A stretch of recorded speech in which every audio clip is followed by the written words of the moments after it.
Well, that's just funny. I bought an air conditioner for my plants. You bought an air conditioner just for your cats. We've got Yes. priorities here.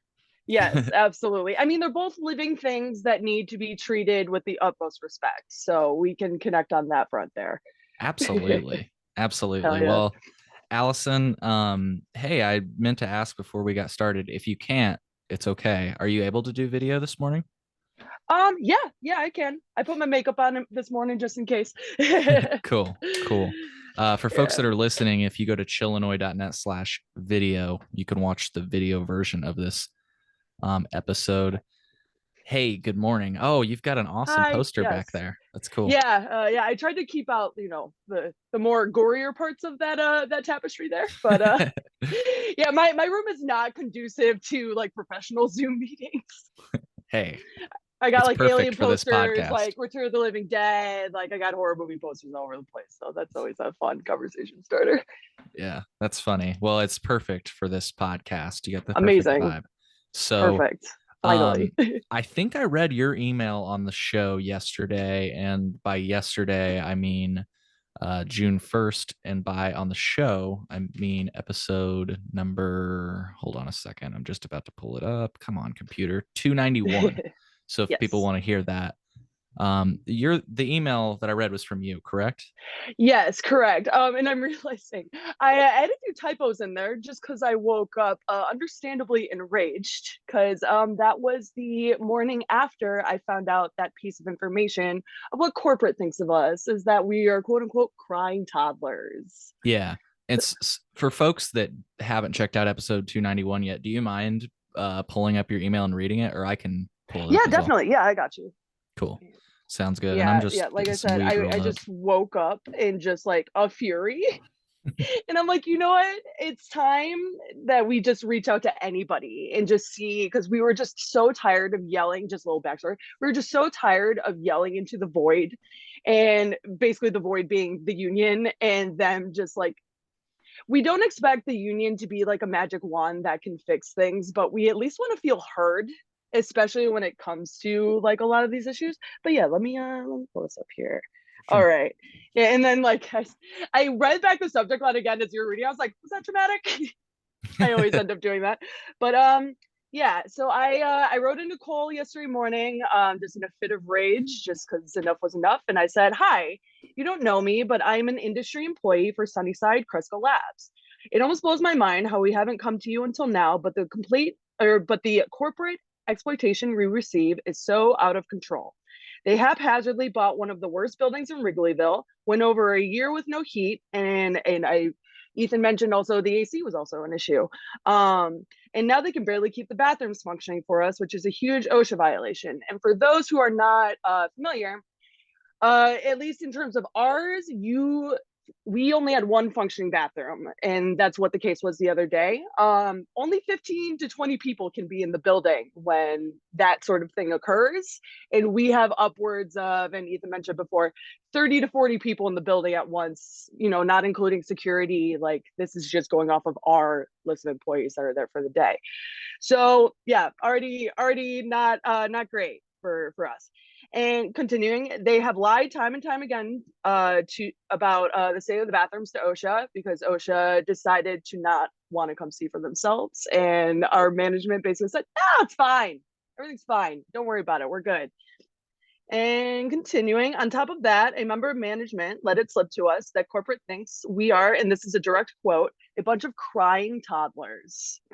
All because we want basic labor rights and a decent building to work in. We have notified the union, that was my typo, but this thing does close to nothing for us besides get us out of the cruel punishment system they have in place for attendance, i.e. the point system that I'm sure other places have as well. Scheduling is a whole nother issue, but I could go on and on. We are feeling incredibly helpless, so I thought I could reach out to you, Cole, for a little help and expertise.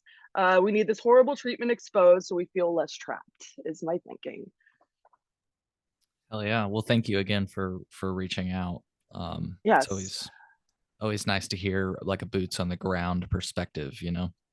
For sure. And I think it's very indicative that me and Ethan are kind of the ones, quote unquote, leading the charge, because we are definitely, when Ethan was there, we were the most vocal ones there about like, we're being mistreated. We should all like go, right? Like we should all skedaddle because this is when is enough going to be enough? And like people understandably were worried about their job security, etc. As Ethan mentioned before, we have a no strike clause in our union contract that prevents us from making those sort of moves that would be meaningful and that would maybe get some change rolling. That's insane. That as a union, you're not able to strike. Yeah, I mean, with that said, I have heard of like some unions that, and it could be anecdotal, but some unions that it's like they don't necessarily sign a no strike clause, but because the employer has the ability to lock the employees out, they just collectively agree, okay, we won't strike, you don't lock us out. You know what I right, mean? right. But yeah, that was interesting to hear from Ethan that you guys had to sign a no strike clause. And that's the funniest thing is we didn't sign it. He mentioned that before, and this is the most frustrating thing to me is that those people that signed that contract are no longer with us. They're Mm, still alive. They don't work for Sunnyside anymore. So the current employees are just stuck within the confines of this contract with right. no real reprieve because we've considered our options and just we're just kind of stuck. And like you guys said before, it I was actually part of this union before because I mentioned you before I came up as a baker. I worked for Jewel, I worked for Mariano's. That union was I was part of that union and thankfully had no issues otherwise in order to put them into action as severely as I've had to for Sunnyside. But I have had some experience with them and they were pretty positive up until now, which seems like, when we really need them is, and this is only just my union that I'm speaking for in my experience. Mm-hmm. And you're talking about But UFCW, right? correct. Yes. I was trying to get the right acronym right and I was mulling it over in my head. But like you said, it's a food workers union. We should have our own. It just doesn't make sense, especially since we are in such like we are in the infancy stages still of this industry. Why are we going to other industries? Just it just seems like we'd be falling into the same bad habits as those other industries. You know what I mean? Yeah. Yeah. It is notable though for me to hear from your perspective that you have dealt with UFCW in the past and you said something to the effect of um and maybe it's anecdotal, maybe it's just your experience. We should always Right. acknowledge that. Yes. But you said that your experience with the union has never been as bad as it has been until now. Like in other words, in Correct. other positions you felt you had better support or Yeah, and I also just like was treated well by our corporate overlords. Like I Mhm. didn't really feel the need to go to them with anything because the place I worked for, they gave me a bathroom, they gave me heat, they didn't give me anything to really complain about. Quote unquote complain, you know what I mean? Right. They gave To you be modern concerned about, I amenities. should say. Yeah, exactly. They gave me the things I needed to work Yeah. and didn't tell me I was asking for too much. You know what I mean? Mm-hmm. Because that's exactly the vibe right now is yeah. And the thing with the bathrooms is that Ethan also didn't mention if we were down to one, their workaround, this is how they got around like the OSHA violations. They had at first we had a partnership with the UFC gym that was across the street. Yeah. So Yeah. we were just like, okay, it's not great, but it's something. So we'll roll with it. And so we went over there and we let them know, hey, we're here to use the bathroom. We're from Sunnyside. Obviously, we have our crap on. They would know who we are. And we still had to give them our address, our cell phone numbers, like all of our information as if we were signing up for the gym, which we all thought was extremely strange. And management assured us, oh no, like they're not going to advertise to you, they're not going to beg you to join, all this stuff, blah blah blah. Cut to almost a year later now. Recently we were getting advertisements from UFC gym in order to try to get us to join. So we've kind of been mulling over like, oh, do we have a case that Cresco kind of sold our information to a gym just to get around OSHA. I mean, that's its whole, we are not really sure about the ins and outs of the legality of that, but we Mhm. certainly weren't happy that happened. And that plan is now done. So the new plan was to go next door to Moe's Cantina, which you'll see right next door. Um, Ideally, not a great place when you really need to use the bathroom is going to a bar during a Cubs game, Right. because that's exactly the timing that was taking place. You And probably have to pay cover too, right? Or no? yeah, I would imagine. I honestly, I didn't even bother. I said no. I wasn't even trying to deal with it for the day. I was like, honestly, I was trying to like get in touch with the union. Like, I don't even want to be in this environment. I'd rather just, Mhm. just skedaddle. That's way it's one less body in the building and I could pee comfortably. Yeah. But yeah, and that's how that little piece of information slipped. Is I was waiting for the bathroom upwards of 10 minutes. No, nothing against my coworkers. That's just how it went. Um, and I was talking to her about all my frustrations and how we have a lot of queer and gender neutral employees. And I'll just include women in this environment as well. We are not, a lot of us are not comfortable going into the bars in the neighborhood on our own free time, let alone like when we desperately have to pee. Right. And although she did say she made sure they had gender neutral bathrooms, a lot of us just don't even want to go into that environment. My logic was, and this will get into like our main subject matter, um, those people already come into my place of work to harass me. So now I have to go into their dojo and put myself, in a situation where I don't know what's going to be said or, whatever's going to happen over there. I just And just so I can use the bathroom. it's just crazy to me that the solution to not having like that they just send you somewhere else. Yeah. I mean, granted, they did hire a plumber. It I For don't what? for the toilet, I Oh, guess. I thought you meant to like make a new bathroom or something. No. Well, trust me, they have tried and tried again. Oh my God. Initially, when this was starting, their first thought was to have a porta potty. And we were like, absolutely not. And thankfully, that didn't even happen. I don't even know how that would have happened.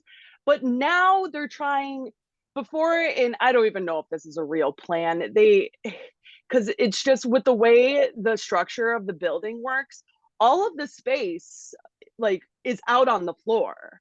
When like Ethan described our break room, we have a very tiny break room, and right next to that break room is like a little supply closet.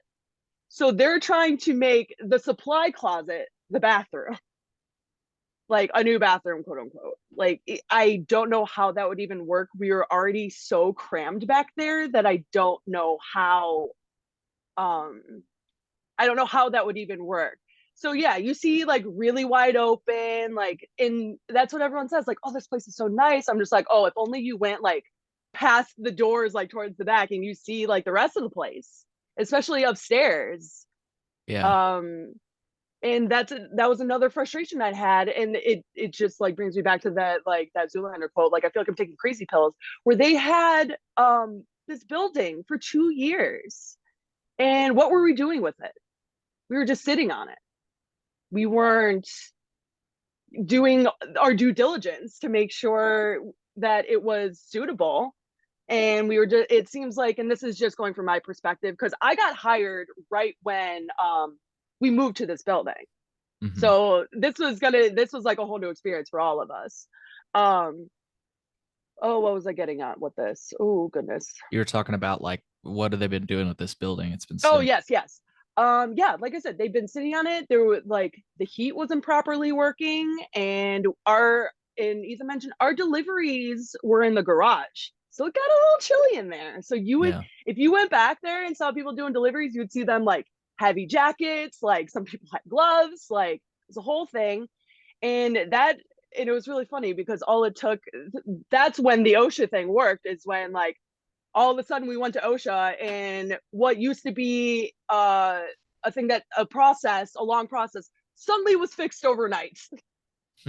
So I thought that was very interesting that certain things you can hold their feet to the fire and they'll do it. You just have to figure out how exactly to do that. And that sucks because we shouldn't have to do that. Yeah. So like how did just curious, I don't sorry for getting granular on that one Oh instance, no, but you're good. like what do you mean they like just what did they do? Did they like switch where you guys were in taking the orders or how did they solve that? Space heaters. Oh, That was it. brilliant. Yeah. Yeah, and that was the thing. That only helped for so long because we were having power issues back there. So Mm. sometimes we couldn't even plug them in. Um, and this was like the metaphor we were using for all these fixes. They were just putting like a band-aid over a bullet hole. And they were just they forced the opening of this building. That's just like the best way I can describe it, is that they were forcing the opening of this flagship store. Yeah, that will again reiterate. This is our flagship store. Like this is supposed to be like the spot. Like Mm-hmm. if not saying that we should have like more attention or more priority over other stores, but if we're the flagship store and it's falling apart, that's not concern. You know what I mean? Right. Right. It's the freaking store that's a block away from the Cubs baseball stadium. Like, Exactly. And yeah, I love that you pull up on Google Maps. It's literally like a block, like right yeah, there. To and people that have never been. the only reason I knew that is because I had just recently been not to Sunnyside but to Mm, Wrigleyville, and yeah. Oh, you poor soul. it wasn't too bad, honestly. You know, the good thing about Wrigleyville, at least in my experience, is that they let you smoke weed in the smoking section. Um, Oh, okay. yeah, it's pretty cool. That's good. But but I'm just pointing out that like it was something that so we went to Shake Shack, me and the people that were with us, and everybody was like, there's a weed dispensary. So you know that's everybody's experience. Like, oh my Yeah. God, there's a weed dispensary a block away from Wrigleyville.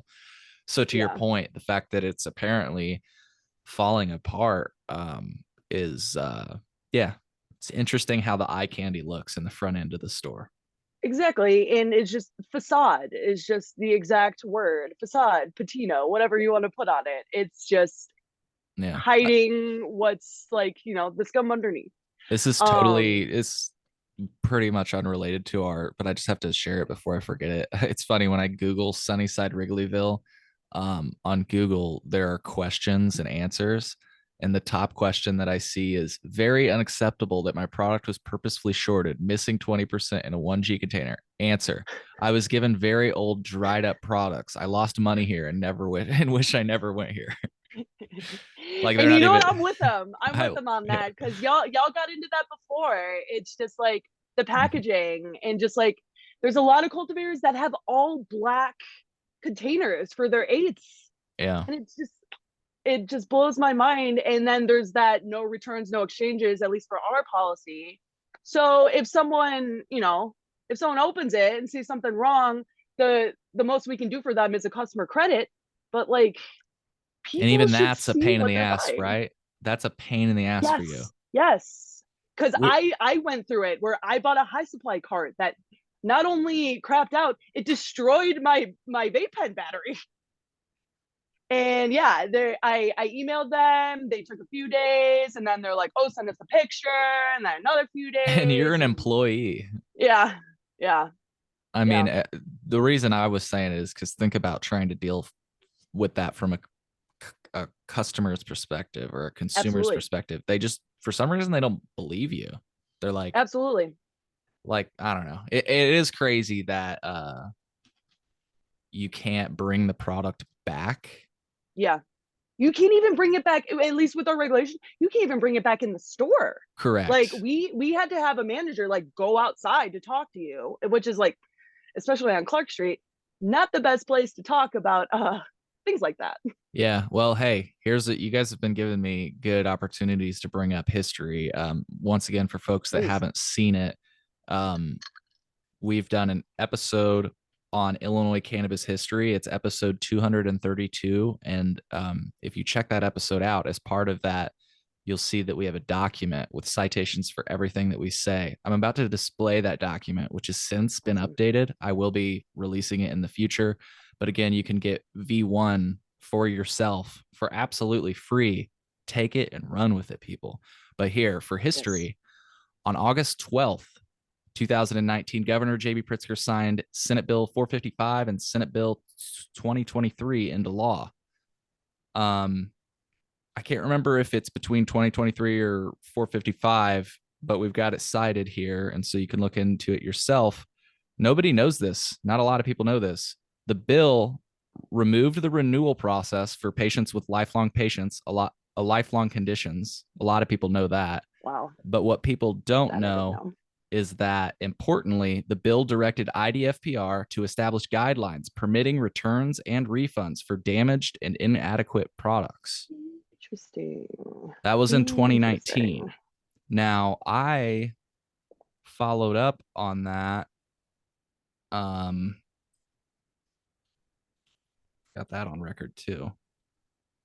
I followed up on it at least 6 months before July, so probably in December or January, to see where that stood. January of 2020.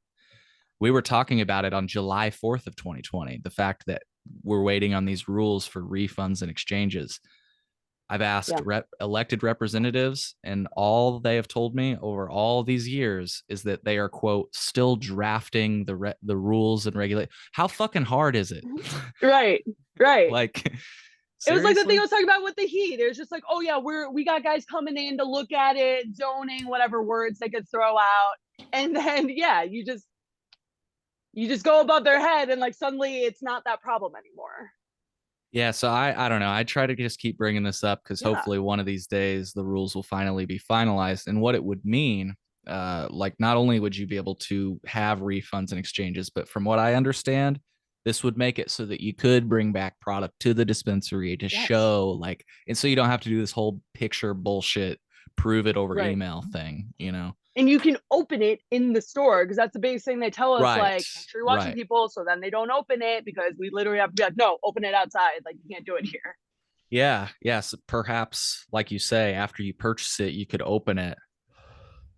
And I don't know. I'm sure the cultivators wouldn't like that, because you purchase it, you open it, and you're like, this isn't good. I want a refund. But hey, you know what? It's like a lot closer to what the cannabis industry should be. That's another thing we talked about. With Ethan, which is like deli style cannabis. But I don't mean to get off on the same tangents.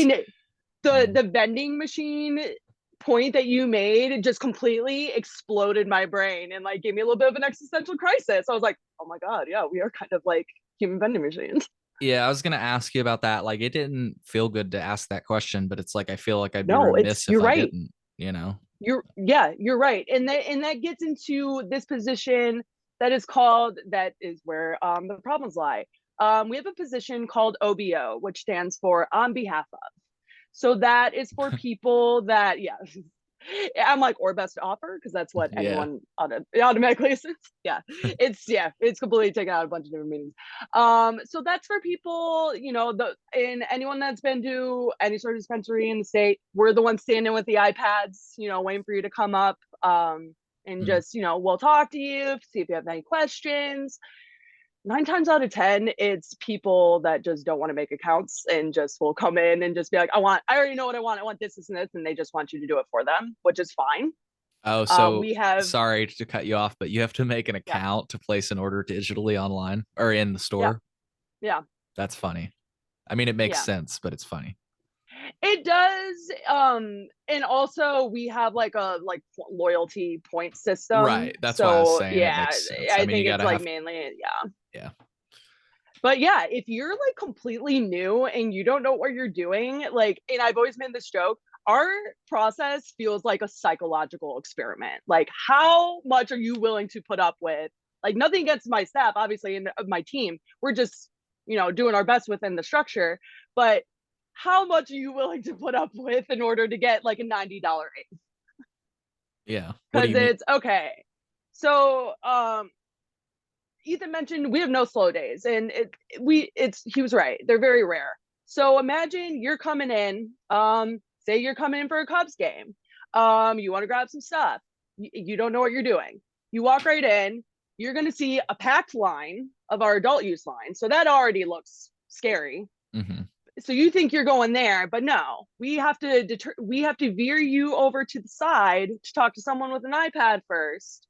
and then you get put in the long line to go grab your stuff, which I usually have no problem doing my consultations at the register, just because I feel safer there personally, just because you have that division between you and the customer. And that's the main thing that I've suggested in meetings I've had with management, is that we're just standing there with an iPad and they can get as close to us as they want. They, like, in a lot of these drunk patrons, don't know what personal space is. So there you get a lot of that, or you're a lot of the times, if you look over there, it'll be us standing with an iPad while they like tap away. Like we were just a human pedestal. To where, like, yeah, we just hold it right there and they just tap, tap, tap away, scroll, tap away. And Wow. I've mentioned so many times, like, we need kiosks. Yeah, We you're an need them. iPad mount. You're a glorified Yes, iPad mount. exactly. And I told them, I was like, I get what corporate is trying to do. They want us to interact with the customers, talk to them, things like that, because that's the environment that Sunnyside, quote unquote, tries to cultivate, where it's, Sure. yeah, come on in, you don't know anything, like super user friendly, come hang out, like come hang out, talk to us. And then when in practice with our store, that's not really it. It's come on in, get out, goodbye. Like that's really what the vibe is, like, contrary to whatever the marketing is trying to tell you it is. um so yeah, I've told them, like, you you think that, like, you haven't considered that they don't want to talk to us and that they don't want to interact with us a lot of the time. Because I told him, I'm just like, you guys don't see it, but there are a lot of people that come in that don't have accounts and just be like, oh, I know what I want. Like, we have a person, like, we have a few people like that, like, they come in like every day, every other day, they don't have an account, that's fine, I don't care, but they come on over and they want, they just use us like we're a kiosk, and like that's fine, that's what the business has set us up to be. So it's really strange how they just don't even want to consider that, Yeah. or let alone put it into practice. It just blows my mind, because it would save us a lot of work, because there are, like, that's its own separate line too, where we will have like a line, like 10 people deep needing orders, and a lot of those could probably be saved by them just walking up to a kiosk and going boop boop boop, done. Right. Yeah. It's I don't know. I just keep going back to like all of these things. And I want to be clear, like I feel bad because I just have a love for cannabis. That's why feel bad for the whole vending machine analogy and all that You really stuff. shouldn't. For our store, like, for our experience, like, that's pretty much what it is. Right. Like, But that's, you're not wrong. I was gonna say though, it's not unique to cannabis either, though. Like Right. it's not like bud tending is the only position that's at risk of automation right now. I mean, frankly, most grocery stores, think about it. How do you get your groceries? Do you do self checkout? Yes, Yeah, because I me I too. have social anxiety. Yeah, they don't have a job anymore. I mean, they do, but it's gonna be gone soon. We don't even Well, fucking need the machines anymore, from what I'm hearing. And what some, like, even in the United States, I think Amazon has stores where you can just put stuff in the yeah. cart and Yeah, just I've been in walk one out. before. It's wild. Yeah, you just walk right in, walk out, you're done. And well, Yeah. that was the wildest thing. I texted one of my coworkers during the show last night. I was just like, please replace me with a machine, because that means I'll get unemployment and I won't have to look at Wrigley Field ever again. What you need to do is learn how I will be to free. maintain those machines, because those Yeah. machines aren't going to be perfect. I mean, I'm in film school. This is definitely not my end all be all industry. Like, Sure. it was very funny because me and Ethan kind of have a similar history, where it's just like, yeah, we grew up, we came up in retail, things like that. I came up in culinary, baking and pastry. So I was like, oh, this is a cool alternative while I'm finishing up film school. This is another thing I'm passionate about. It'll be a nice little change. And Ethan nailed it right on the head. And we was just like, yeah, once you realize, like, once like the walls are removed from your eyes and you're just like, oh, this is just another capital I industry that Yep. that has just been corporatized and, for lack of a better word, ruined. And one of my old coworkers said it best, where it's like, this state hates stoners. They love the industry, they hate weed, and they hate stoners. Exactly. I mean, so I have a really good friend. He's actually in the cannabis history episode, and he has a way with words much better than I. Sometimes, honestly, I steal what he says, and here's going to be another example of that. So I want to pull it up because you just hit the most brilliant point, and I wanted to put it in another way using his Mhm. words. Definitely. Um, he said, He's talking to the context of this conversation is restricting access to the market, right? To ensure Mhm. the success of social equity candidates. So a little bit different. But what we have to realize, and this is his point, the premise of limiting licenses to keep supply limited and prices higher comes mostly at the expense of consumers. Mhm. The R3 program, which gets a quarter of rec tax revenue to reinvest in communities harmed by the war on drugs, also comes at the expense of consumers. Consumers are part of the communities harmed by the war on drugs, by the way. So they're paying for their Mhm. own. Mhm. What's going on here? Mhm. This Yeah. new move, he's talking about the cannabis legislation that just recently passed, just kind of in the dead of the night, takes $40 million away from the medical cannabis fund, and and they're using it to pay for social equity. So as Illinois practices it, social equity is anti-consumer. Mhm. Um, and I just wanted a little bit more information on the fund that I just referenced in case people are curious. The Illinois legislature passed a bill to transfer $40 million from the medical cannabis fund to the cannabis business development fund to help black and brown cannabis operators with such things such as startup costs. I'm not saying we shouldn't be helping these people, by the way. I want to Right. be very clear, but it's like if this money is coming from the medical cannabis program, which by the way, here's a written statement from Bob Morgan, which is going to be a part of this document that we're releasing, but just for the record, here's what Bob Morgan said. I believe it's time for medical patients to get a refund from the state. I say this as someone who bears responsibility for the patient registration fees you pay. When I helped create the medical cannabis program 6 years ago, we used our best guess about how much it would cost the state to run the program. The state was not supposed to make money from the medical cannabis program. It was only supposed to cover costs for staff equipment and IT. At the time, the fund had, well, we just heard it, they were taking 40 million out of it, so obviously it had at least $40 million in it. But at the Mhm. time, his proposal would have resulted in at least $250 going back to each and every registered medical cannabis patient, which isn't a lot of money, but it's our fucking money. Right. Yeah. Why is the snake eating its own tail? You know what I mean? Yeah. So thanks for bringing that up. I know I got off on a Yeah. tangent. What you brought up and Oh what you no. inspired is you said this is not built. Illinois doesn't, or you said something like Illinois hates cannabis consumers or stoners, and Yeah. Yeah. you're right. I think, Yeah, it's clear in how the stores are run, and it's clear in the quality of the cannabis that we're getting. and the way the law is written, you have to Right. buy it, but you Exactly. can't see it, and you can't Yeah. smoke it You can't outside of see your it. You can't house. consume it. It's literally like we're just Go in, draw the going back. And blinds. yeah, it's like yeah, exactly. And that's why I tell people like tours and things like that when they're just like, oh, like what do we do now that we have it? Like, where can we do it? And I just tell them, I'm just like, treat it like high school rules. Don't do it near a cop or a child, and you're Yeah, fine. you know what you should say from now on. What do we do? You just Yeah. lean in and go, tread lightly.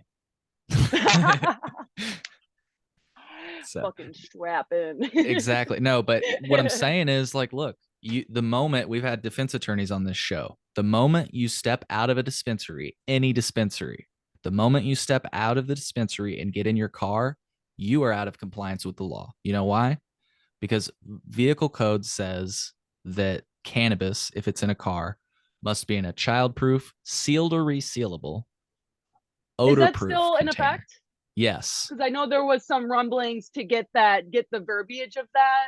So what you might be referring to, the verbiage did get massaged a bit. It now reads sealed or resealable. It used to be only Smell sealed, proof.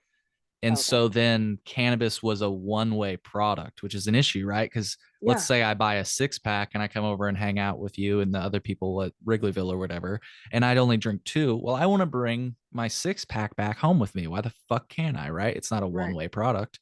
Right. And yeah. So, but You're gonna have to similarly, put your eighth in your trunk. yeah, that's kind of the example I just gave is kind of bad because 6-pack, all of the bottles are sealed. I think a better Yeah. example that I actually got from a law enforcement agent is he said, you know, if you buy a bottle of wine at a restaurant, you can request to take the rest of the bottle of wine home. And what the restaurant does is they'll like saran wrap it, they'll put a cork in it, saran wrap, like do all these things to Yeah. make it obvious that you weren't drinking it in your vehicle. So in Right. other words, they're sealing it, right? So Right. sealed or resealable. The other thing you may have been referring to that failed during this most recent legislative session was exactly what I was just about to talk about, which is the odor proof part of the law. So the Mm. law says that if cannabis is in a vehicle and it's only in the context of a vehicle, and that's very Mm. key, Mm. police can't just say you smell of weed while you're walking down the street and you could get in trouble for it. That's, I mean, police can technically do whatever they want, but that that is not the way the law reads. So know your rights. But again, the vehicle code is where odor proof comes into play. And just again, frankly, we've talked to defense attorneys who have said that it is impossible to comply with that. In Mm. fact, one of the defense attorneys that I spoke to knew it from firsthand experience. He bought weed from a dispensary, put it in his truck, had to go get groceries, came back, and his car, his truck, reeked of weed. And he's like, "So I'm out of compliance with the law right now, and I didn't Mm. even do anything wrong. I bought Right. it and put it in my truck." You know? Yeah. And the thing with our street, especially during Cubs games, there's a lot of law enforcement presence on Mm-hmm. Clark and in those areas. So the second, and I'm not saying that they do this, but like once you step out of there, like you're kind of a target. Like Yeah. they can just choose to be like, hey, you just came out there. What are you up to now? You know what I mean? Not saying Mm-hmm. that they do that, but it does They kind of could. like get that little inkling in there. Like, hey, what are you gonna do now? You know? Yeah. I mean, the troubling thing about law enforcement's job is that it is, and we've had members of law enforcement on this show, too, at this point. It's hard to get cops on the show. Strange, But right? yeah, I mean, I sort of get it, but Yeah.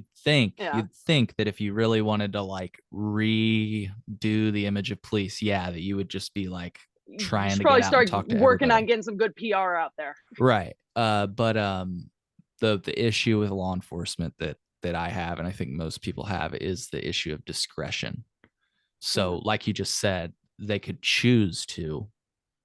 Maybe some of them don't, or that it's rare, but they could. That's the issue.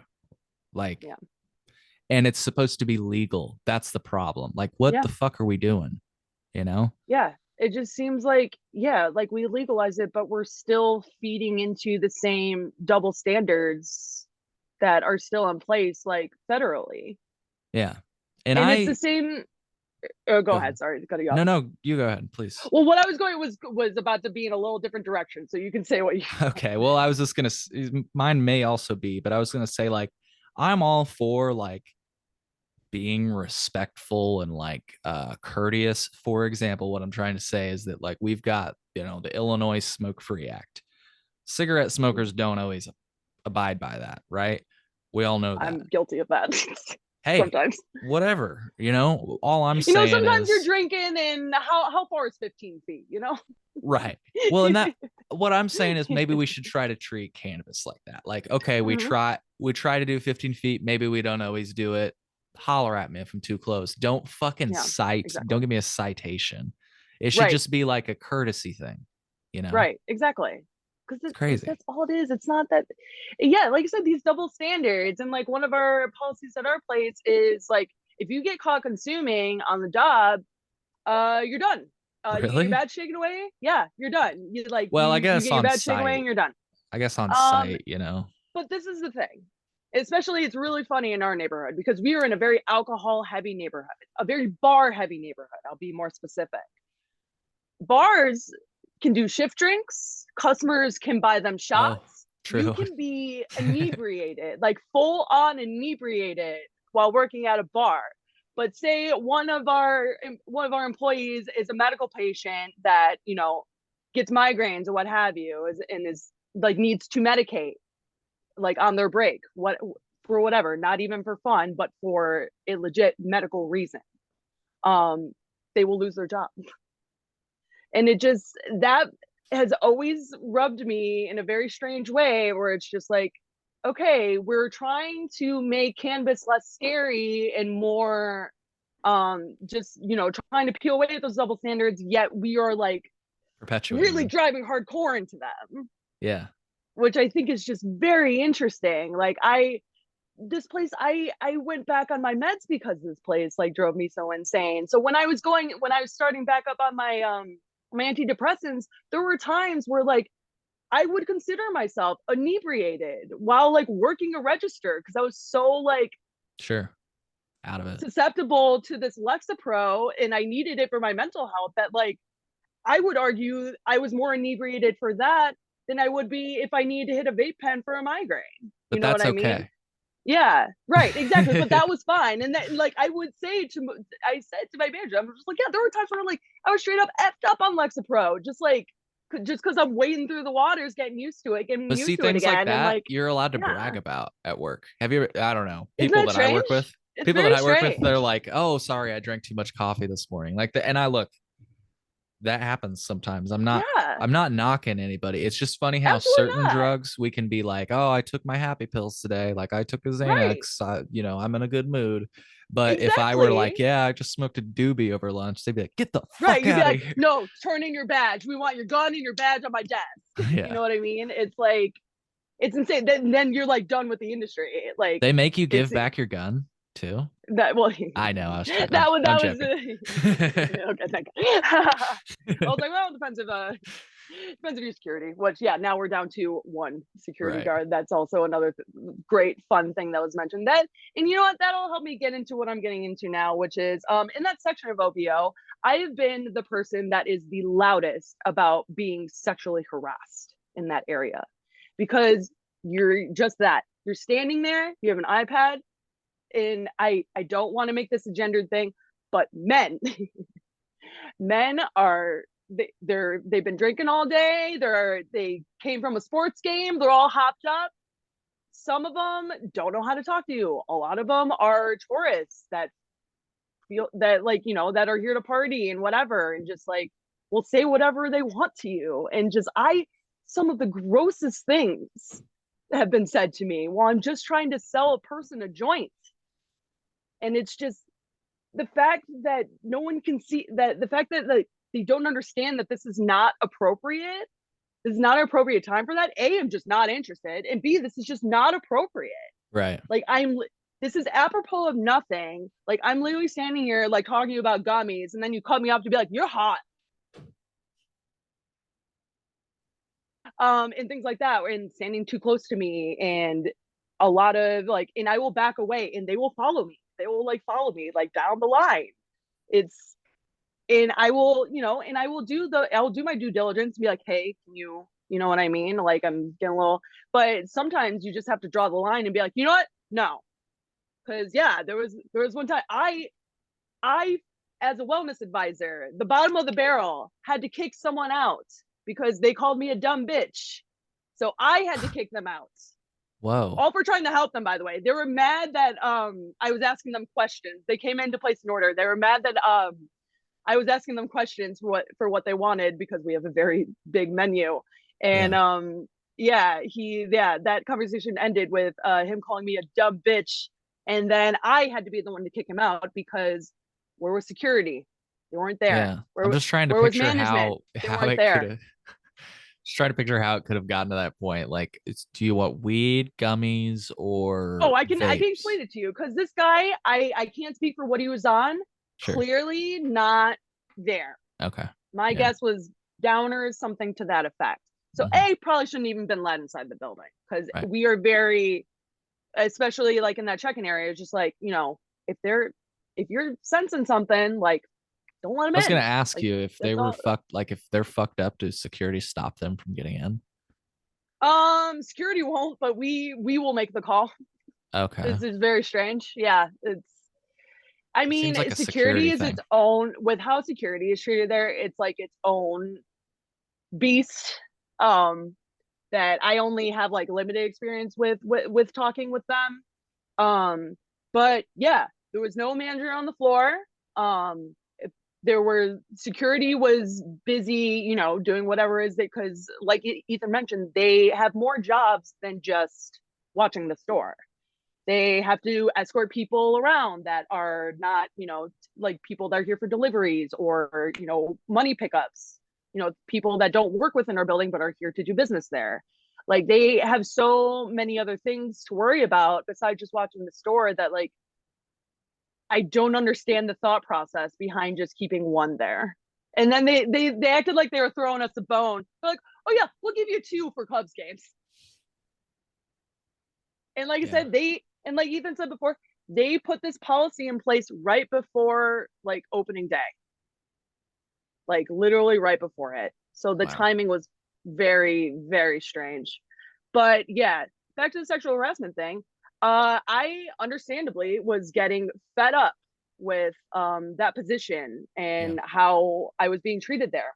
So I decided to have a sit down with the former, I'll underline it, female manager of our place.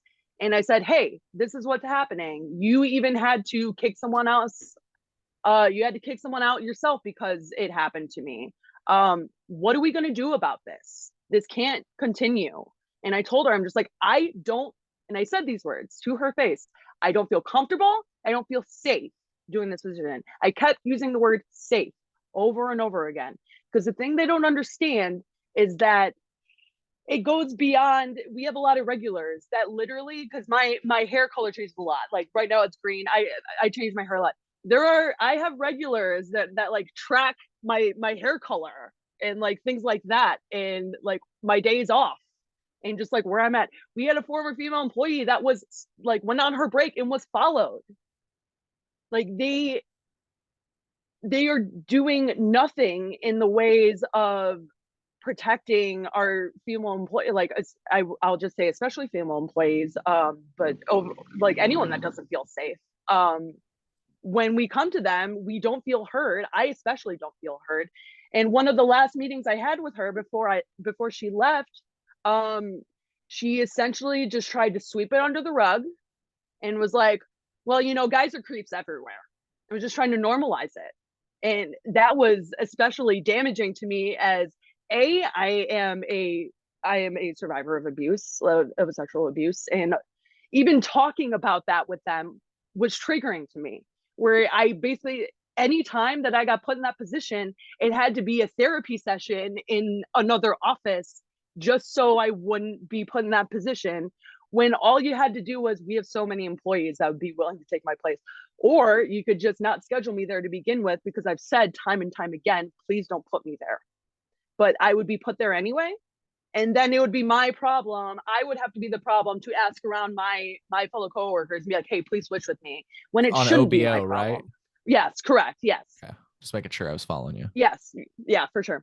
Um, yeah, it's just a lot of, well, this happens everywhere, and it's part of your job. That was what I heard before. It's not that being sexually harassed is part of my job, I will say, but that position is part of my job, so I have to do it, is basically what they were telling me.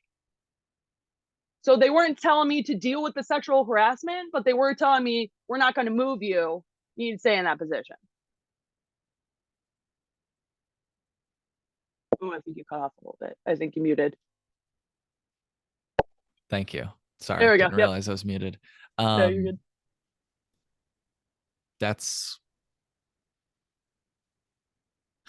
I'm trying to like figure out how to take this subject on. So like basically they're saying, so what are you asking to not be on OBO on like I certain I'm days or first like and foremost, I started with that because yeah. at first I was like, okay, it's weekends. It's Hmm. so maybe, and that was a good compromise at first. I was like, you know Sure. what, just don't put me on for weekends. And that they were like, oh, Because the like week is less, fine, yeah. yeah, yeah. They'll be like, all right, fine. And then I started noticing that like even when I got put on there in like a Tuesday morning, I would like we Creeps don't have a schedule, it turns out. They'll just come Right. in whenever. Right. Right. They're not limited to the weekends, it turns out.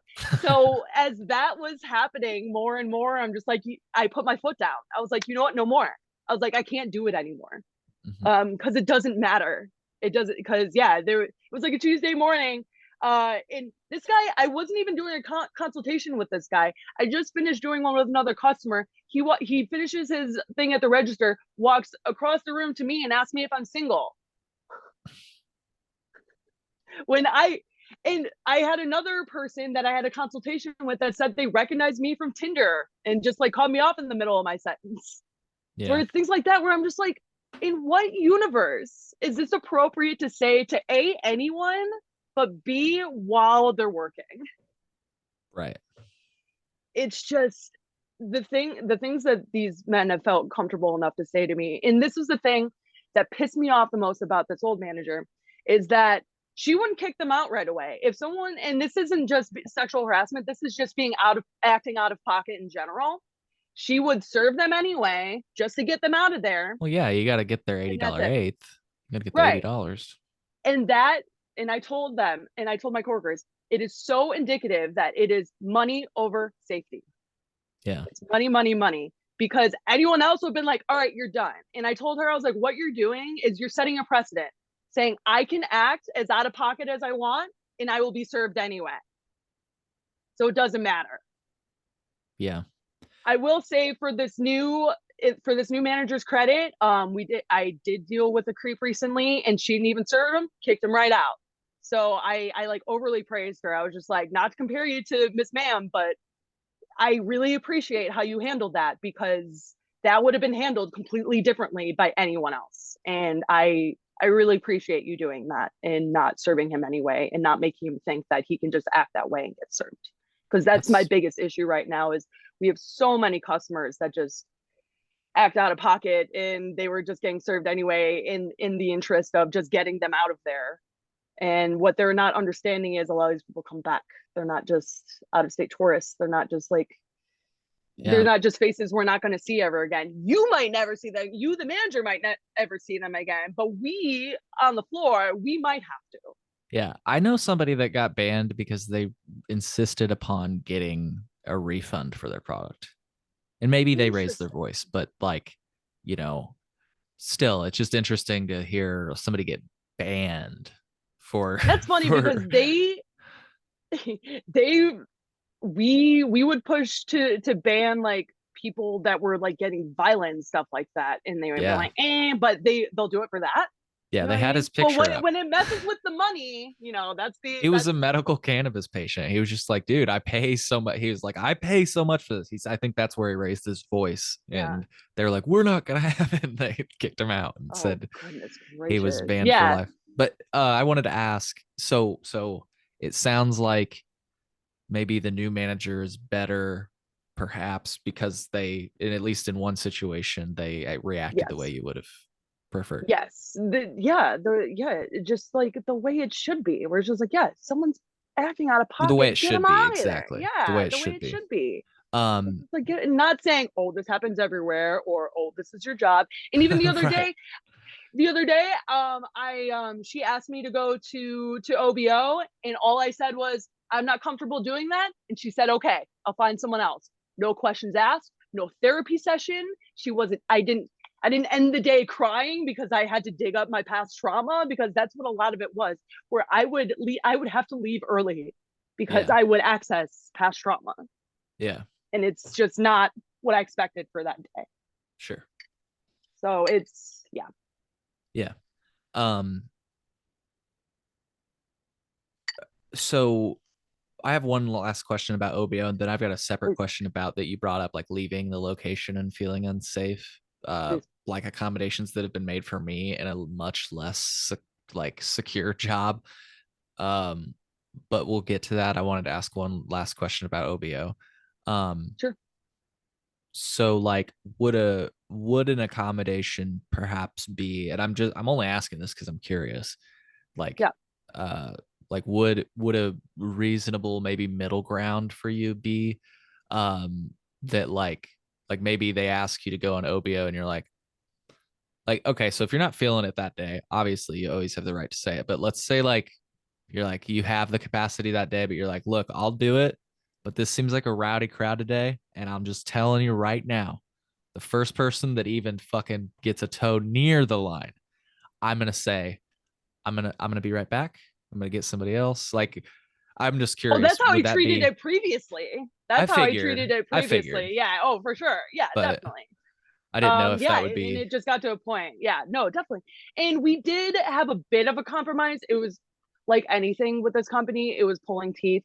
We sure. had this little desk like that was kind of off to the side that kind of wasn't being used. It was pretty much for like displays and things like that. So Mhm. one of God bless him, one of my coworkers had the idea, let's have the desk out here, like over in this area, and we can have a couple people at the desk. That way you have, because that was the main thing, is they were so weird about us having separation from the customers. Like they were Mhm. just being so Yeah. strange about that. And just like that's all I can say about it, is just strange. They weren't saying no, but they were just like, I don't know. So we kind of had to take into our own hands and just be like, you know what? Yeah, we're gonna do this. And like we're still doing it. It's nice. It does work to a certain extent, but there was a time recently where it wasn't me, but I strangely was the one that was handling the situation. We had a newer girl that was on OBO.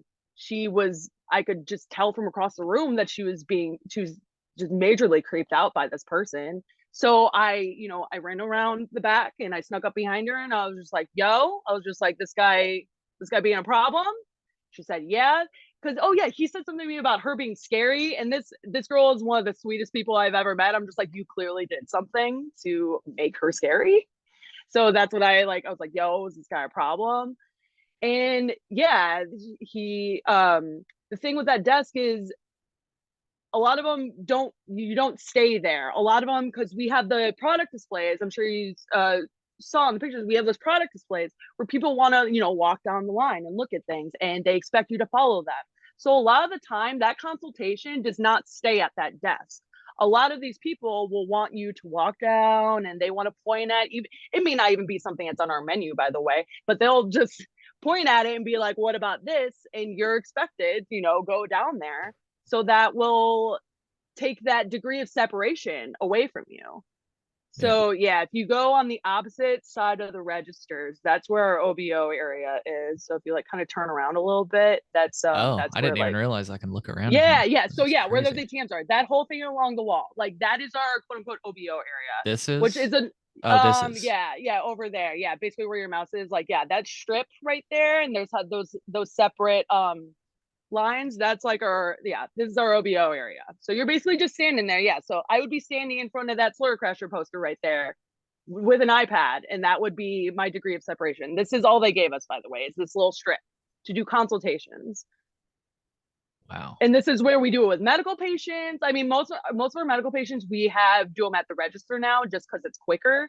But this is not conducive to consultations. Like Right. So you're the person's standing here and you're like, okay, check out, yeah, and here's our then flower, here's our concentrate, our vapes are down here. right. And if we're busy, you're going to be stared at by that line of people to the side waiting to place their orders. So like I'm just like people like will are feeling rushed and watched because like they don't we don't have a real area to talk with these people. It's just here, look at this iPad, boom, boom, boom, bye. Yeah. Let me see. Are they going to let me, can I go in the Yeah, back like room? yeah. This is oh god, That'd be I so would cool if I could hope. go Oh, I upstairs. wish. Yeah, you would have more access to Hey, the upstairs right now than us badged employees. Isn't look at that that. wild? And yeah, here are two. Look at that. You see that out of order right there? That's exactly the bathroom. It's out of Oops. order right now. I thought I was And trying we to go keep down the getting hallway. hearing, and I don't know, I'm not a plumbing expert, but it's always the same thing with the toilets. Is it needs a special part? Where I'm just like, is this a bionicle or a toilet? Yeah. Where I'm just Buy a like, new fucking toilet. God. right, where I'm just like, either these plumbers are taking Sunnyside for a ride, which I am fully here for, Yeah. but not at our expense, obviously. Oh yeah, and this you'll get a kick out of this. My nickname for this place, we like to call it Money Side. Oh, yeah. Why's that? Yeah. because money is more important than the oh yeah, and those plastic things, those dividers, those are long gone. Those have been Oh. gone for a while, which was another thing that I liked having during peak COVID times, and not that it's over now, but you know what I mean. There's Hmm. that, and you just have a little more separation from those people. They can't just now, like, even though legally you can't do it, it's called a breach. Got like you can just reach over and just whatever. Like there's nothing to stop you. Yeah. Because I know a lot of us weren't super happy about those being taken down. But yeah, oh my god, that like took me back. I forgot that we even had those. Um, but yeah, so you have that little strip right there, and that's your area to do your consultations. And I've had consultations that have gone upwards of like 30 minutes, 40 minutes. Like they're not always like 10-minute things. Like Hmm. people have questions, and like if you want us to answer them, like you need to give us an area, because that little room that you were just over, like where those chairs were, that originally is supposed to be the room where you can do consultations with medical patients. With That's the currently, yeah, like that room right there, like that closed room where that chair is, like with that glass. mhm. Yeah, that was supposed to be the consultation room. That is currently the manager's office. Why? Okay. Um, yeah. Don't know about that one. And lately, the manager, like a few select managers, haven't even been using that office and have been using our side break room as the office, which we already have so few room as a break room. Because like I said, our break room is probably like the size of my room right now, maybe. Like it can probably fit, ooh, I would say like 8 people comfortably. Like we're close quarters in there. Like it's, especially now that we don't have access to that upper level anymore, because that's where there were bathrooms up there, and we also used to like take our breaks and lunches up there, so we could spread out. We weren't so on, because right now we are just on top of each other, Hmm. and it's just like it's kind of show where a lot of them are just like, I love you, but I'm tired of looking at you. Yeah. Like we're on top of each other. Like we need some space, because sometimes it just, especially that environment, just gets so tense that like when you're on top of each other, on top of that, like it just makes it really easy to snap at each other and just Do like they do they not actually good have this vibes. many butt tenders? Like all these stations that they always filled? Um, they try. Um, Especially now that more and more people are quitting, like we just have mass exoduses like pretty much every 6 months or so. I'm hoping to be one of those within the next couple months, because I'm going to move to New York. So that's why I'm here right with you right now, because I feel as if I have I, yeah. nothing to I lose. was gonna kind of ask you that at um the end, since I got the impression you were still there. If you worried about talking about this, but sounds like Honestly, I'm really not, because these are issues that are not unreasonable, despite them trying to make me feel like they are. These yeah, are things, and this is what I was telling Ethan when we were talking about connecting with you. I was like, especially now that I'm leaving, I want to leave this place better than when I found it. Because right now, I love my coworkers. I love my team. They're some of the best people I worked with. I don't want to leave them in this. Like I just simply won't sleep well if that happens. So I am going to do my damnedest to make sure that it's better than when I left it. Because right now it's being run into the ground. And this is another thing. Um, we had a very tumultuous meeting with members of corporate. There were new members of corporate that were, I guess, they were introducing themselves. There wasn't really much of that. And the meeting left a lot of people, my team, in a bad mood. And I'm a bit of a clown. I like to add a little bit of levity. So I did a little like da, da, da, like little like circus joke. I'm just like, yeah, I was like this, and I didn't even use profanity, like nothing on paper that would be offensive. I'm just like, wow, what a circus, huh? That member of corporate poked her head out of that manager's office and was like, who said that? And everyone was like, and she went over to me and she's like, what was it? Did you say something about this place being a circus? And I was like, yeah. I was like, yeah, that was me. Because I'm never one. I'm not one to back down from things like that. I was like, oh yeah, that was me. Yeah, if you talk to Hannah, you'll realize we're cut from the same cloth. Um, and she's like, okay, we'll talk later.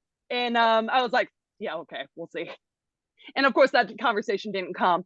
But I was set aside by that former manager saying my behavior was unprofessional, blah blah blah, and that I need to apologize to them, and I should probably like set up a meeting with them to apologize and get back on the right foot, and blah blah blah. And in my head, I'm just like, this is a two-way street. And especially now that I know that they've been calling us crying toddlers behind our backs. So what my comment about a circus is unprofessional, yet you members of corporate can say that we are crying babies behind our backs to members of management who probably didn't fight for us, because they never do, at least like the ones we currently have, not this new one. She's trying her best, and I told her, I was like, I feel for you, you inherited a shit gig, like Yeah. for lack of a better term, like. So, and I told her, I'm just like, we don't mean any disrespect. We're just trying not to get you to fall into the same habits that the previous one did, because that's proponent in making this place not great environment to work. And to her credit, she was like, you know what? Like, I'm pro union, like all this stuff. She's like, I want to make this place a good place for you guys to work. Like, I want you guys to be happy, because like she said the obvious thing, where it's just, if we're happy, we make everyone else happy, because we're the bottom of the barrel. We're the ones out there selling your stuff. Why wouldn't you want us to have a pot to piss in and for us to be warm in the winter? We're hawking your stuff. Yeah. So why are we not being treated with the same respect that you expect us to give to you? By the way, I'm only laughing because usually a pot to piss in is like just a saying, but like you mean Yeah. it literally. No, like, because I've once I say it, I've stuck by it, because in that's like, I'm just like, we're literally just asking for literally a pot to piss in. Like, that's Yeah. it.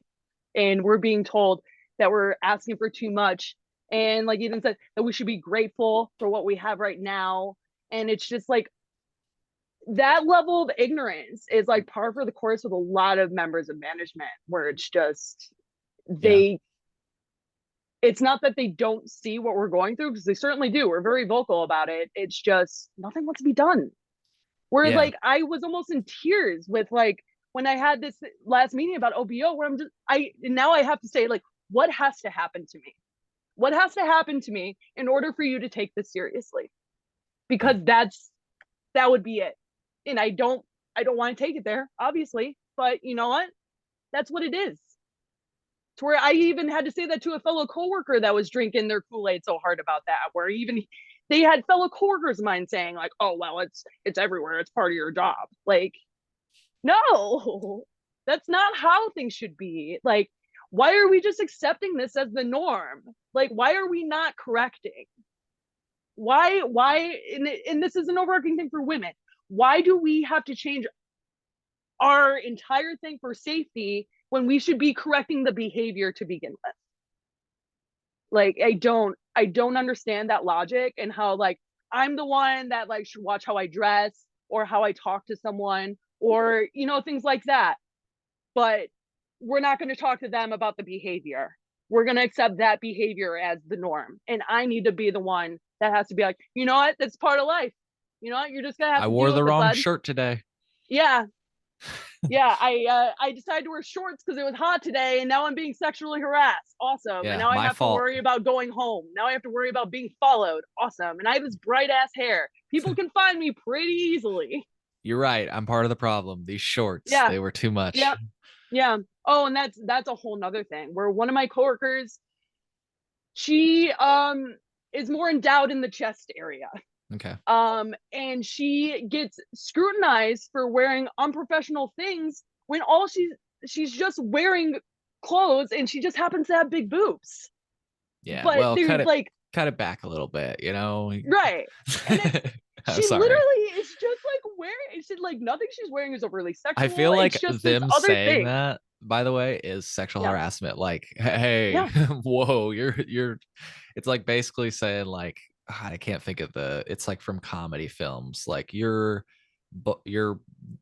bazookas. They're Yeah. too Your right. bazoobs. Yeah, Yeah. you're Yeah. Look at these bazoobs. warlocks. Yeah. And it's like, man, I feel like them making that in and of itself is like kind of Well, because and here's they're a like, little bit of tea. We had a manager had to have a talking to because he had a bit of staring problem. oh, Yeah, Yeah, still working there, by the way, still there. sure. And that's like, and I even made like a running joke to she quit now, but I made a joke about that to a manager and she just laughed. Like not like a haha, but like a ha. Like so Yeah. they're aware of it. They were aware that it was happening. And like So I haven't got checked back in on that situation. It was a couple months ago. I don't know if it's still happening, but it seems like they're taking steps to do better about that. But yeah, it's just, and I'm just like, yeah, in this Catholic school that we work in, I always was just like, all right, let's sell our weed. right, right. We're like, Um, even one of our managers, we've been calling Father I was Nate about to say you because, should call him father. Yeah, oh yeah, for sure. because they I went to touch you Catholic school for 10 or years. they Like, want to. and they even have that rule, like it took me back to getting like skirt checks when I was in 8th grade, where it's just like, can't, it Mm, has to be longer than the fingertips. mm-hmm. I'm just like, I understand the like wanting to look professional. The thing Sure. is, we do what, like, none of us are wearing anything offensive. None of us have our butts hanging out. Well, yeah, actually, I'm not gonna get into that. But none of us are wearing revealing clothing or anything overtly sexualized, things like that. But yet we're being treated as such. And it's just a very thin film of misogyny over that I just particularly do not enjoy. Yeah. Um, so on this subject, we can definitely continue to like, I'm not trying to move us on. I have more to Oh this no, you're subject. good. I wanted to ask it kind of in a different so you were talking about how you don't feel safe when you leave, and in jobs I've had that aren't, jobs where I'm dealing with hundreds of thousands of dollars of cash every day. Mhm. I've been given the option to like, hey, you can have one of our armed security guards walk you out to your car. Mhm. Do they do that for you, or would that be something that would make you Um, feel safer? that certainly is an option because we it was certainly when we had more security guards, we had a very good relationship to them to where we were on friendly levels with a lot of them, and they would simply offer like, yeah, to a lot of people that had, because the parking situation for our employees is a whole different beast. The what? I can't even tell the parking Oh, I situation thought you for our said the employees. porking. I was like, what? No, What are they doing to you? head out of the gutter, man. But no, I have so many coworkers that have had to pay hundreds of dollars in Yeah. parking tickets simply to just go to work. Where because Cresco doesn't want to cut a deal with the parking garage. Because I used to work for JP Morgan downtown. They had a deal cut with one of the parking garages where like you can't park there for free, but they had a deal worked out to where you can pay a certain amount and that's your spot. They don't even want to go that far for our employees. Yeah. And So, it just like breaks my heart. And that's another thing where one of our managers actually gets her own special spot right in front. And she actually has security tell her when she's about to get a ticket so she can move her car. The one that could probably afford those tickets. Yeah, she's the one that's getting the special treatment, and not my people that are already struggling enough as it is. Now have to pay hundreds of dollars to this godforsaken city just because they want to go to work. That's another thing that I'm just like, the special treatment for that. It's literally spot like right out front, and we had a bad review, um, calling that person out about that parking spot because why? Why do you get that spot? yeah. Why do Are we able, why do you feel that you need that spot? Because it's the same exact spot every single day ever since we moved there. She parks there every single time. do you think I can Why? see that from the street view thing that I had up? Yes, yeah, definitely, because it's literally right next to that pay machine. It's right outside. So yeah, where that red car is. This Where red yeah, car. basically either where the red car or the black car. That's like those are the spots. Gotcha. Like, and you're So talking yeah, this basically red yeah, that SUV or that red car actually here? no, yeah, the one in front of it because that's where the pay machine is. Right there is the spot. So yeah, yeah, we're nope. Yeah, right there. Yeah, the that silver car right there. Yeah, perfect. Yep, that's Cool. the spot. So Cool. they will put cones there to save that spot. when originally that spot is mainly for deliveries and for delivery trucks to park because they can't just sit in the alley because that's where they have to go through. And that's a busy Wrigleyville alley. But most of the time, that is taken up by a manager because for some reason she feels she deserves special treatment and gets that special spot. And Interesting. that honestly, I could have a whole episode about that manager specifically because, oh man, the stories I could tell. What where did you describe your parking at? Like you won't be able to see that on here, right?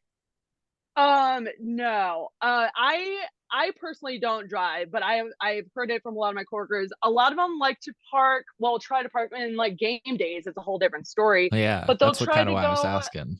Yeah. they'll try to park down like where like HVAC is, and there's Eddie right there. They'll try to park on Eddie a lot of the time. And usually you can have some decent luck there, but yeah, during game day it's like you're screwed. There's a lot of my Mm, coworkers will park like 20 and are late to work, be or have to like step out real quick because they have to move their cars. yeah. Like it's just a whole layer of stress that shouldn't be there, and it's just I just keep saying it's that's another thing where they treat us like we're asking for too much, and they've said like no, like they will silence us and be like no, we're not talking about this anymore, or we'll talk about it later, and it never gets brought up again. Yeah. And it's just like these are basic needs. These are just like basic things that you need for your employees to be happy and to work and thrive, not just work there but thrive there. Mm, Like why don't you want that? yeah. And it's what's interesting to me, and I'm not trying to move us past the subjects we were just talking about, but I just have to say, I almost brought it up earlier, but it's like it's so interesting to me that despite everything you've gone through and everything else, like you do seem to really still care. And I get where you're coming from, where you're like, you don't want to leave your friends or anybody Mhm. else in a situation like you've been in. But I am also like, it's like, I wonder if our listeners are wondering right now, like, I think it's admirable that you care so much is what I'm trying to say. Mhm. Um, Mhm. but like, it's interesting to me, despite everything you've gone through, Yeah. like you got so I get where you get emotional about talking about your past or sexual trauma and everything, Yeah. but I was kind of surprised to see you get, maybe I misread you, I just met you Oh today, but no, like, you seemed and like you that's the got thing. emotional when you were talking about like how the working conditions are and how you we're going to leave it and such, and I found that to be like notable that that made you emotional as well, because you obviously still have deep care for this place Yeah. despite what they think about you, what they've Yeah. said about you, Yeah. and what you've been through. It's interesting. Yeah. And that's the thing is, I mean, we've had quite a few, like maybe half the people that I started with are now gone, but I have developed bonds with these people. I care about these people and I hear them and they hear me. Like I'm gonna get a little emotional here, but this is why I burst into tears when I was watching Ethan the night before. Is I am certainly one of those people that has come up to him and be like, I want to die. I don't want to work here. I feel trapped in with how they're treating us. Like, what else can we do?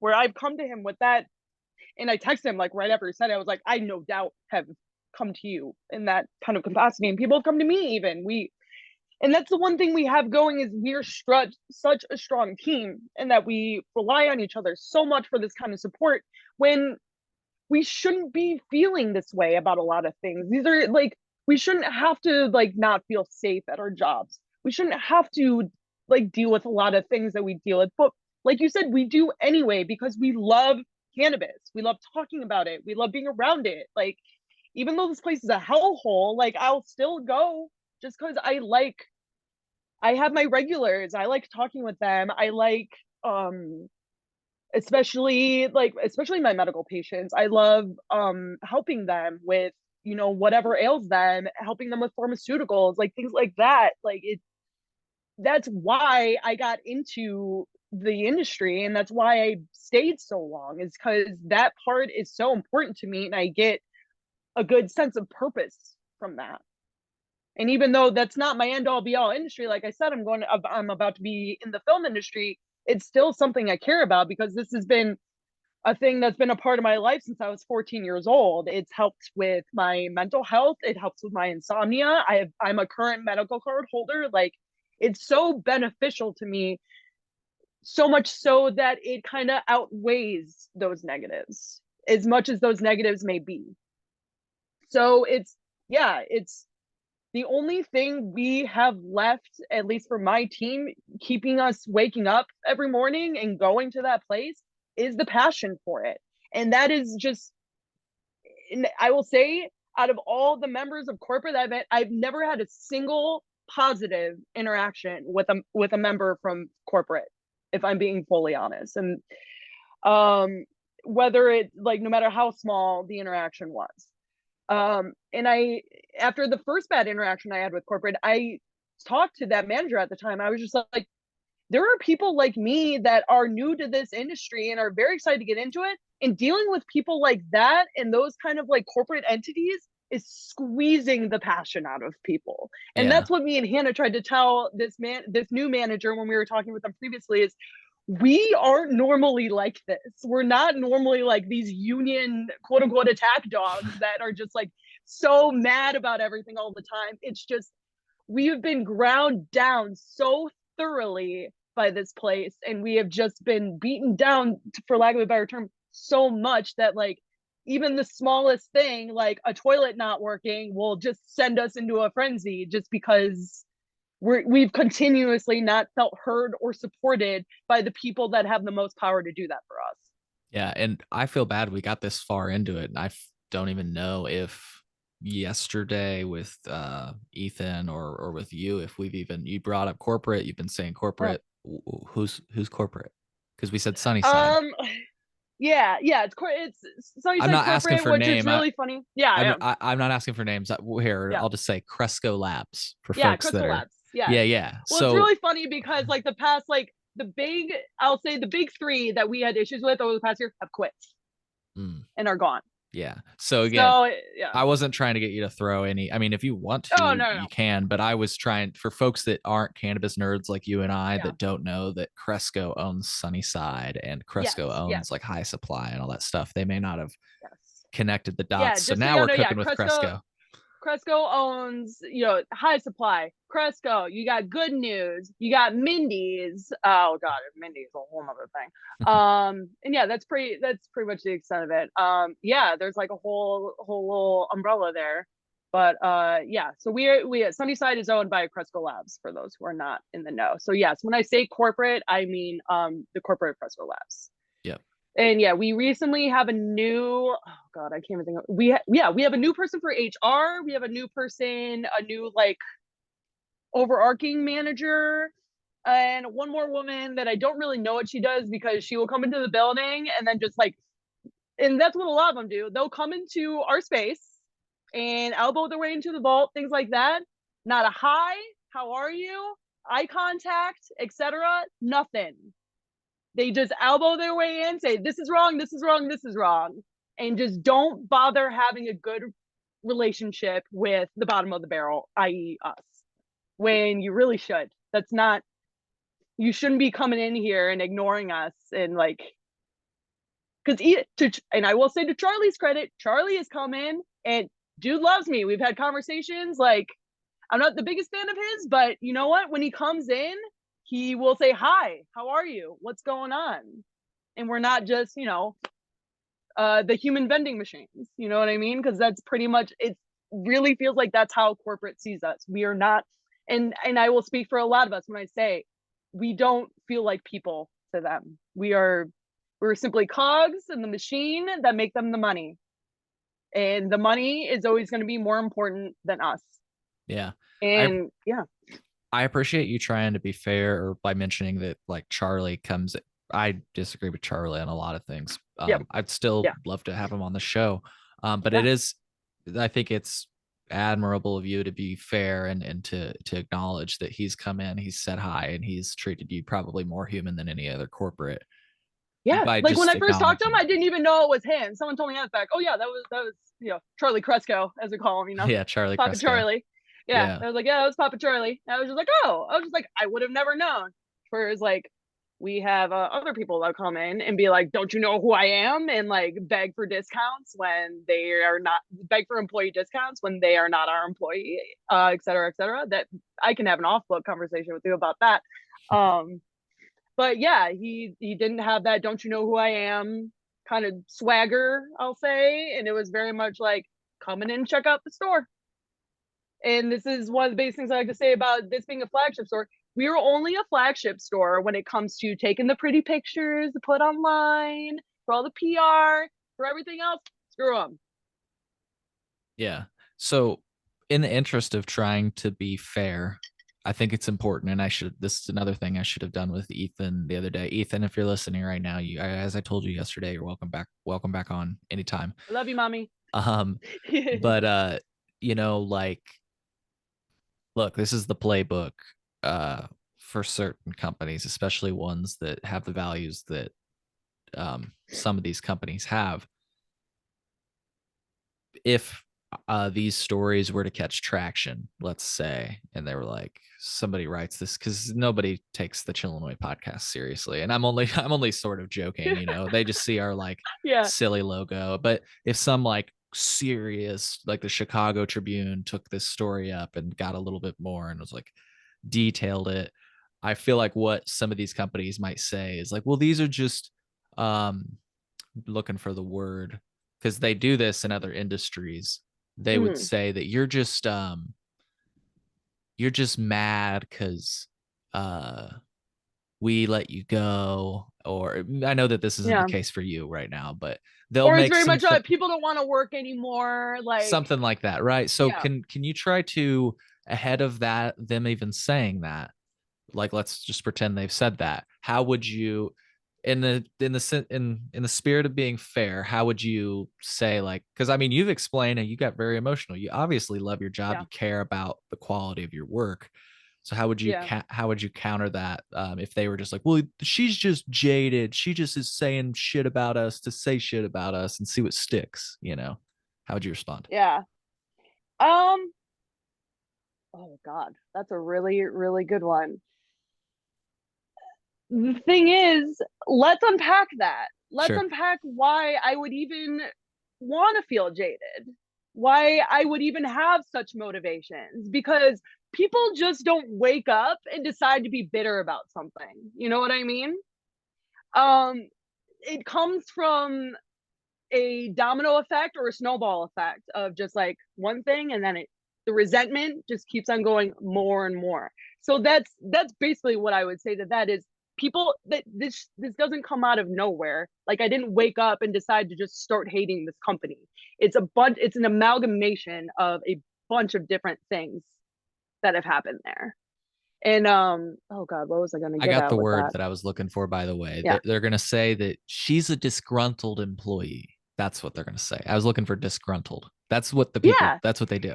Right. And the same thing. Let's unpack that. Why would I feel disgruntled? Why would we even, like, why? And that's with a lot of the things they say, because there was one time we mentioned during a meeting that we were understaffed, and they stopped us immediately. They said, no, we're not understaffed. They said, I forgot the exact number, so don't fully quote me on this, but it was around the number, we have 5 to 6 call-ins a day, is what they tried to tell us.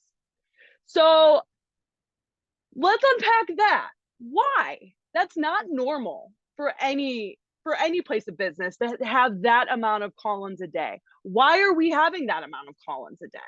And that's a whole nother thing, where this place doesn't want to work with anybody on their schedules and will just put you where they see fit. I haven't had a consistent schedule in months, where it just changes every 2 weeks. And they expect part-timers to be held to the same standard, to where part-timers are getting scheduled cloak-ins time and time again. And I just saw in an email that their workaround was, oh, well, the limit, you're a half hour under the limit, so technically we're within our rights to schedule you this way. How can you expect? And they won't budge, and they basically make it your problem. Like, you have to switch. You're gonna have to figure it out and switch with another. And a lot of them for closes, which a lot of people don't want to work, so you're kind of screwed there. So let's unpack why we have so many call-ins. Is it because people are going to choose their lives and their families over the place that treats them like garbage? because that's how I feel about it. There was one day, it was actually not this year, but last 420. I had a plumbing issue within my kitchen to where I sent them a video of just like my kitchen covered in water. And I said, hey, I'm dealing with this. I don't think I can come in today. And they tried to give me a point for it. They tried to get me in trouble for that. And they were just like, well, since you don't have sick time, that's going to be a point. I was just like, well, I wouldn't be using my sick time even if I did, because I'm not sick. My apartment is. And I can't just drop everything and have my apartment covered in water for the day just so I could sell a few frat boys some pre-rolls. You know what I mean?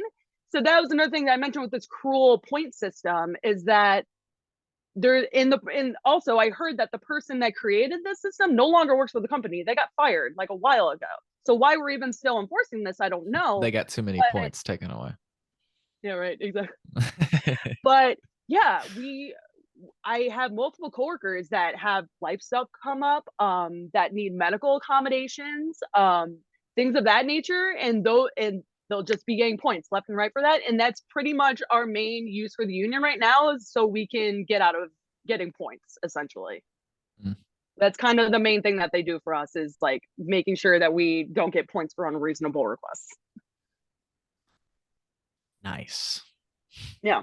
Yeah, that's the main use. So yeah, that's what I was getting at with this like cruel system with attendance, because and there will be morning meetings where they'll be like, thank you so much for showing up, and they will overly praise the people that show up, which feels very backhanded to the people that can't be there for life things. You know what I mean?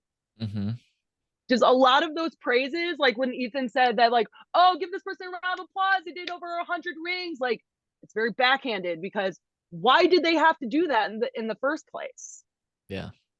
It just comes from a really strange place, and we just get a lot of backhanded positivity is what I'll say. Yeah. Where like, yeah, so and Ethan will be like, that's not a good thing when someone gets over like 120 rings, like to his credit, like me and Ethan were definitely the loudest about us being exploited in that way, to where we'll take our windows and get it. Just like, yeah, no, that's not good. You shouldn't be wanting to do that. Yeah. Well, good for you on that. There have been situations in my life where I regret not speaking up, and well,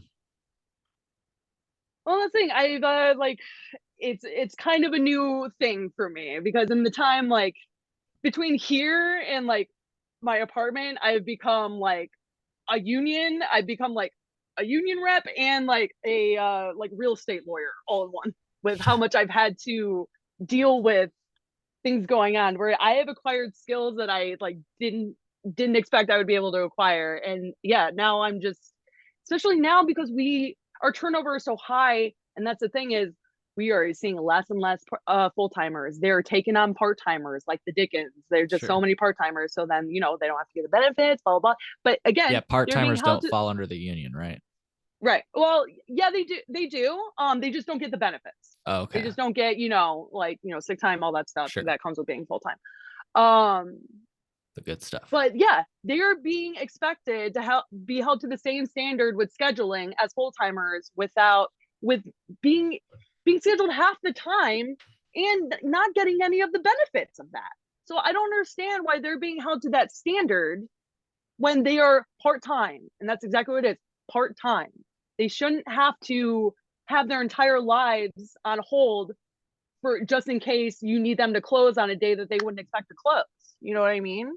It's just people can't have any consistency, whether we're part-time or full-time. And it just doesn't seem right to me. We're like, yeah, I would love to share you this email. I'll get their permission first, because it was in our group chat. But yeah, it was very much like, yeah, no, we can do that because it's like a half hour under the law, so we can just schedule you to Clopen and that's fine. Where it's just like, yeah, no, that's not an answer. Saying that like it's within the law, that doesn't make people feel better. Yeah. Like that doesn't make people feel less burnt out. Yeah. Yeah. We're legally allowed to do this to you, so we're going to. So yeah. Why are you mad? We're legally allowed to do this to you. Yeah. And like, yeah, and then they don't understand that we're burnt out, and like and that's the thing, is During that one meeting we had with corporate, they were saying like, okay, here's your time, you guys have the floor to express your concerns. And the second we brought up the bathrooms, the heat, they're just like, oh well, this isn't the time for complaints. And they said we were being negative when we were asking for these things. They were saying that like, this is not the time for being negative. So I was just like, what did you want out of this meeting? You want us to say, hey, good job, great job corporate, awesome, thanks for doing nothing?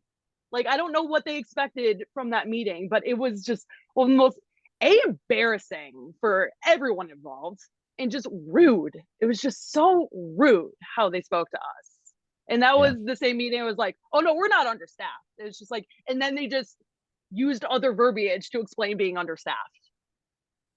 It's just like, the dancing around, and that's the thing we've been saying on this building for 2 years. What happens? I don't have an answer. No one has an answer for me. Management didn't have an answer for me. Corporate doesn't have an answer for me. No one can tell me what we were doing in those 2 years that we were sitting on this building. Nobody. And I've worked here for almost 2 years at this point. Like I've worked here a considerable amount of time, and I still don't know what we were doing. They were trying to fix the damn toilet, Alyson. Yeah. They were. It's like how you build a PC. They were doing that with toilets, where they were just, they were researching all the parts, And there's part shortages. Haven't you heard? Ooh. And when this plumbing thing was happening, and I'll connect this back to this one bad manager that we have that has that parking spot. Yeah. She asked a former female employee to go around and take a survey of the brands of tampons we used to try and get a call, because at first they tried to blame us for the plumbing. Of course, they tried to blame us and saying that we were sabotaging, and that we were sabotaging the plumbing, blah blah blah, like any way that they could put it on us. But you were sabotaging the plumbing. Yeah. So some reason, like, it's our fault. Everything is always our fault, if you didn't realize by now. So she, and understandably, that coworker was like, no, I'm not doing that. And then immediately told all of us. And I just thought that was the craziest thing, that you thought that it was even remotely appropriate to ask. It just blows my mind. And the union didn't even know about it till recently. This happened like maybe like 6 months ago, and the union didn't know about it till now, until I mentioned it in passing. And then the union was like, well, do you feel your privacy was invaded? I was like, yeah. Yeah, I do. Because she's literally asking me what I shove up my cooch. Like, I was like, do you want to list the names too, since you're so interested? Like, do you want to list the names? Do you want measurements? Right, exactly.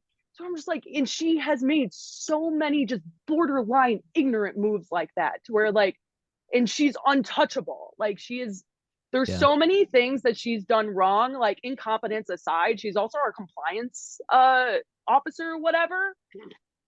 I don't see much of that going on. But yeah, the fact that she got out of that scot-free, like, blows my mind. Yeah. And it's just like insane. Curious. I know you've got another thing you're doing in New York or whatever, but if you were, let's just hypothetically pretend that wasn't going to happen, if they reached out to you and they're like, Alyson, we want you to join corporate. Absolutely not. Okay. Absolutely not.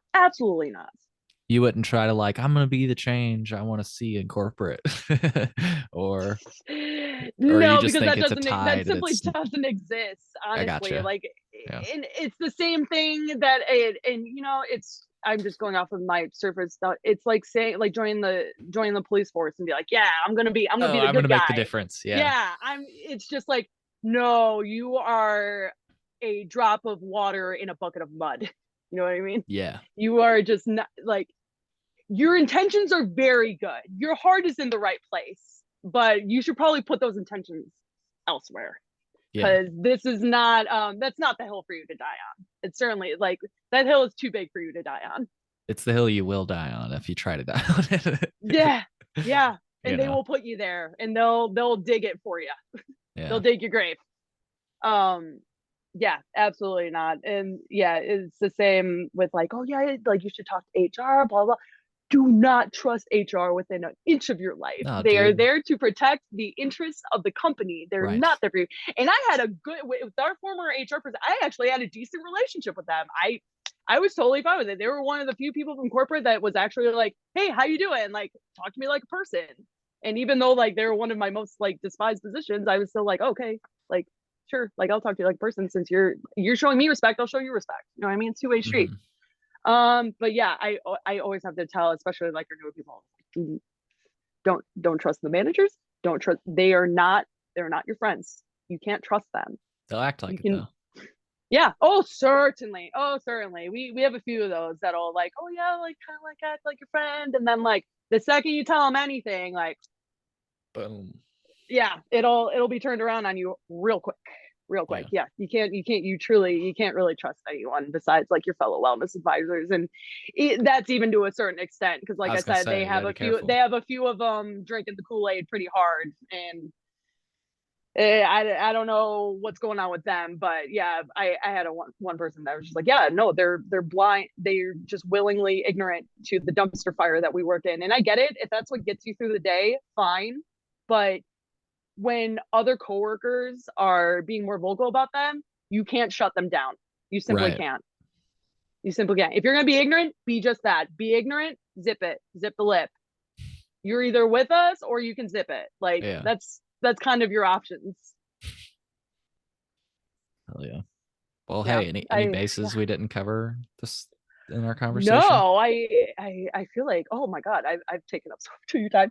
Um, Dude, it's no, I fun. feel like we like truly covered all of it. Like but, and like I said, Ethan, like so much more articulate than I, where I'm very, you notice I am very quick to get into feelings, mainly because I just am so passionate about this. And like I Yeah. like, even though I say I hate my job every day, like I do love it. Like I do really love it, even though I really hate it. But it's just it's an abusive relationship that I'm in with Sunnyside. It's really giving me a lot of the past feelings I had with like boyfriends that like just like verbally abusive boyfriends and things like that. It's very much that kind where you're like, yeah, you Stockholm feel trapped. syndrome.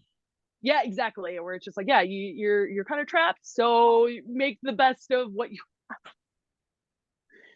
Yeah. But yeah, that's pretty much all from me. Thank you. And again, thank you so much for letting us, we've just been screaming into the void, i.e. the union, for so long that I'm glad that someone wanted to listen to us. Yeah, I mean, I hope it helps. Yeah. You know, Because we've even mentioned the company, like, what if we go to the media? Like we would love to go to more media outlets and tell them. It's just we don't know what we're doing. Is the thing is we don't know the ins and outs of what we can and can't say, especially to something to that degree. So I think that's the main thing holding us back is just we don't know what we're doing. Like we just kind of gotta wade those waters and see if anyone can give us some expertise. So yeah, anyone out there, if you're a employment lawyer, anything like that, and you want to reach out, please feel free. oh yeah. Hell yeah. So, well, Allison, what do you want to, any last words that you want to leave us with, particularly? Um, Any way our listeners might be able to help? just don't give your money to just Cresco in general. Like Amen. even I not even saying don't go to Sunnyside because their reach is so much bigger than that. Just don't buy Cresco products. Like that's all I can say. I truly don't get Cresco products unless they come to me in samples. Like I buy Revolution. I buy things that I like. Revolution is kind of the only cult in I'm still pretty ignorant about a lot of the things, but they're kind of the only cultivator that I go to bat for because I get what I pay for with them and it's consistent and it's but yeah, just don't buy their stuff. A, it's not great, and B, they don't treat us great. Yeah. So it's just but yeah, that's about it for me. Hell yeah. Well, again, I want to thank you for reaching out. You're the one that Yes. started these Yes. conversations. So, Thank I'm you. about to be speaking to DJ and maybe a few Yes. others. So, Yes, I think DJ will definitely shed some more light on the accommodations thing. I know I shed a little bit of light on in terms of me feeling safe, but yeah, he is been in an ongoing battle, so much so that we're like lawyers are getting involved. And I would love for him to shed more light on that and just to see how cruel these people are. That's the best way I can describe it, is they're being cruel.